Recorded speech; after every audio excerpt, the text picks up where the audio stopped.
السلام علیکم دوستو، رمضان شریف مسلمانوں کے لیے اللہ تعالیٰ کا ایک نایاب تحفہ ہے۔ اگر آپ بھی اس بات کو مانتے ہیں تو آپ اس ویڈیو کو ایک لائک کریں۔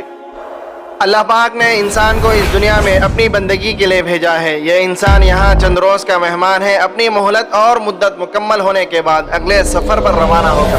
خوش نصیب ہے وہ انسان جو یاد الہی میں اپنا وقت گزارے، جو اللہ رب العزت کی رضا جوئی کے لیے ہر لمحہ بے قرار رہے، جس کا ہر عمل سنت نبوی صلی اللہ تعالی علیہ وسلم کے مطابق ہو، جس کا ہر کام شریعت مطہرہ کے مطابق ہو۔ ایسا انسان دنیا میں بھی کامیاب اور آخرت میں بھی کامیاب ہے۔ صحابہ اکرام فرماتے ہیں کہ جب بھی رمضان المبارک کا مہینہ آتا تو ہم رسول اللہ صلی اللہ تعالی علیہ وسلم کے اعمال میں 3 باتوں کا اضافہ محسوس کرتے۔ پہلی بات، آپ صلی اللہ تعالی علیہ وسلم عبادت میں بہت زیادہ کوشش اور جستجو فرمایا کرتے تھے، حالانکہ آپ کے عام دنوں کی عبادت بھی ایسی تھی کہ یعنی آپ صلی اللہ تعالی علیہ وآلہ وسلم کے قدم مبارک پھول جایا کرتے تھے۔ تاہم رمضان المبارک میں آپ صلی اللہ تعالی علیہ وسلم کی یہ عبادت پہلے سے بھی زیادہ ہو جایا کرتی تھی۔ دوسری بات، آپ صلی اللہ تعالی علیہ وآلہ وسلم اللہ رب العزت کے راستے میں خوب خرچ فرماتے تھے، اپنے ہاتھوں کو بہت کھول دیتے تھے، یعنی بہت کھلے دل کے ساتھ صدقہ و خیرات فرمایا کرتے تھے۔ تیسری بات، آپ صلی اللہ تعالی علیہ وآلہ وسلم مناجات میں بہت ہی زیادہ گریہ وزاری فرمایا کرتے تھے۔ ان 3 باتوں میں رمضان المبارک کے اندر تبدیلی معلوم ہوا کرتی تھی۔ عبادت کے اندر جستجو زیادہ کرنا، اللہ رب العزت کے راستے میں زیادہ خرچ کرنا اور دعاؤں کے اندر گریہ وزاری زیادہ کرنا۔ ہم رمضان المبارک میں ان اعمال کا خصوصی اہتمام کریں۔ عبادت کے ذریعے اپنے جسم کو تھکائے۔ ہمارے جسم دنیا کے کام کاج کے لیے روز تھکتے ہیں۔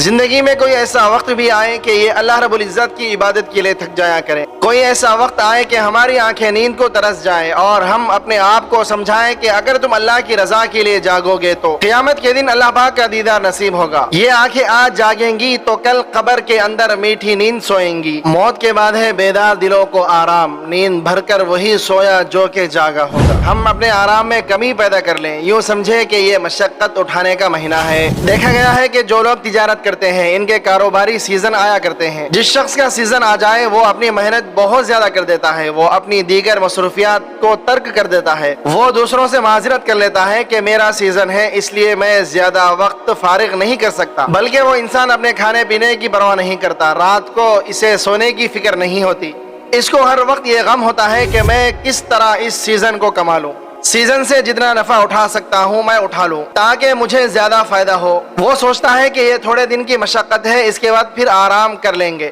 اسی طرح رمضان المبارک نیکیاں کمانے کا سیزن ہے۔ جو لوگ اپنے گناہوں کو معاف کروانا چاہتے ہیں، اللہ رب العزت کا قرب حاصل کرنا چاہتے ہیں، اللہ رب العزت کی معیت کے حصول کے لیے بے قرار رہنے والے ہیں، ان کے لیے یہ مہینہ ایک سیزن کے مانند ہے۔ انہیں چاہیے کہ جب وہ روزہ رکھے تو ان کا روزہ محض کھانے پینے سے رکنے تک محدود نہ ہو، بلکہ روزہ دار کی آنکھیں بھی روزے دار ہو، زبان بھی روزے دار ہو، کان بھی روزے دار ہو، شرمگاہ بھی روزے دار ہو، دل و دماغ بھی روزے دار ہو۔ جب اس طرح ہم سر کے بالوں سے لے کر پاؤں کے ناخنوں تک روزے دار بن جائیں گے تو افطار کے وقت جب دامن پھیلائیں گے تو اللہ رب العزت ہماری دعاؤں کو قبول فرمائیں گے۔ رمضان المبارک کا مہینہ عجیب برکات کے نزول کا مہینہ ہے۔ یوں لگتا ہے کہ برکات کے دروازے کھول دیے جاتے ہیں۔ حدیث پاک میں آتا ہے کہ رمضان المبارک کے آنے سے پہلے جنت کو خوشبوؤں کی دھونی دی جاتی ہے، جنت کو ایمان والوں کے لیے سجایا جاتا ہے، اور جب پہلا رمضان کا وقت ہوتا ہے تو اللہ رب العزت جنت کے دروازوں کو کھول دیتے ہیں، فرشتوں کو فرماتے ہیں کہ آج کے دن جنت کے دروازے ایمان والوں کے لیے کھول دیے جائیں۔ گویا ایمان والوں کے لیے جنت اس طرح سجائی جاتی ہے جیسے دلہے کے خاطر دلہن کو سجاتے ہیں۔ حدیث مبارکہ میں آتا ہے کہ حضور نبی کریم صلی اللہ تعالی علیہ وسلم دعائیں مانگا کرتے تھے کہ اے اللہ، شعبان میں ہمارے لیے برکت عطا فرما اور ہمیں رمضان المبارک تک پہنچا،